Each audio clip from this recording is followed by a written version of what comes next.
Sir please order. എന്താടാ കഴിക്കാനുള്ളത്? Mutton ഉണ്ടോ? ആ മട്ടൺ ഉണ്ട് സാർ. വിശ്വസിച്ച് കഴിക്കാവോ? ഓ കഴിക്കാം സാർ. ബിരിയാണി ഉണ്ടല്ലോ അല്ലേ? ഉണ്ട് സാർ. ഒരു ഹാഫ് മട്ടൻ ബിരിയാണി. ആ ഓക്കെ. കബാബ് ഉണ്ടല്ലോ? ആ കബാബ്. ആ കബാബ് കൊടുക്കാം. ഒരു മസാല ടീ വിത്തൗട്ട്. ആ ഓക്കെ. AC ഇല്ല? എടാ എന്നാ ഫാനെങ്കിലും ഇടോ? Sorry sir. കഷ്ടം.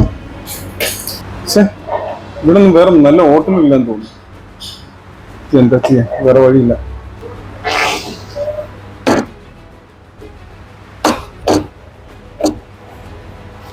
ഇതൊക്കെ വാഷ് ചെയ്തിട്ടുണ്ടോ? എടാ ഇത് ചുടുവെള്ളത്തിൽ വാഷ് ചെയ്തിട്ട് വാ. എന്ത് എവിടുന്ന് വരുന്നതാ? പറഞ്ഞിട്ടുണ്ട്. താങ്കൾ ആരാ? ഇവിടെ ഇവിടുത്തെ സ്റ്റാഫൊക്കെ എന്ത് സ്റ്റാഫാണോ? ഫുഡ് പറഞ്ഞത് നേരത്തെ പറയും. ഇപ്പൊ AC ഇല്ല, ഒന്നുമില്ല. അയ്യോ വന്ന് പെട്ടുപോയി ഞാൻ. പെട്ടെന്ന് നോക്കാം.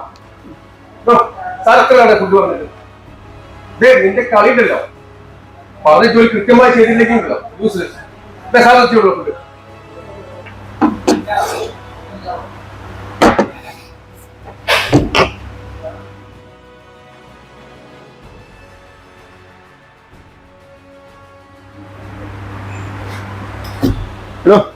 നീ എന്താ കരയുന്നുണ്ടോ?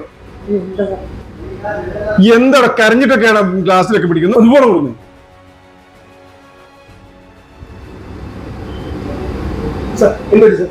എന്ത് സ്റ്റാഫാണോ അത്? എന്താ സാർ? എടാ അവൻ കരഞ്ഞ് കൈയൊക്കെ പിടിച്ച് ക്ലാസ് ഒക്കെ എടുത്ത് എന്ത് വൃത്തിയാടാ അത്? സാർ അവന് ഞാൻ അറിയുന്നൊരു കുട്ടിയാണ്. അത് വെച്ചിട്ട് വീട്ടിൽ ഇച്ചിരി കഷ്ടമാണ്. ഇപ്പൊ കോളേജിൽ പഠിക്കുന്ന ഒരു കുട്ടിയാണ്. പാർട്ട് ടൈം ആയിട്ട് ജോലി ചെയ്യാണ്. അതിന് കസ്റ്റമർ എന്ന് വെച്ചു ഞാൻ മാറ്റി.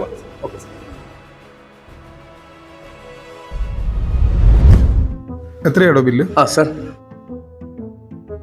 345 രൂപ. ഓക്കെ, ജിപേ ചെയ്താൽ. ആ ശരി സാർ. ഫുഡ് എങ്ങനെ ഉണ്ടായിരുന്നു? പറയുന്നോണ്ടൊന്നും തോന്നരുത്, ഫുഡ് തീരെ പോരാ. പക്ഷെ ചായ ഗംഭീരായിരുന്നു, സൂപ്പറായിരുന്നു.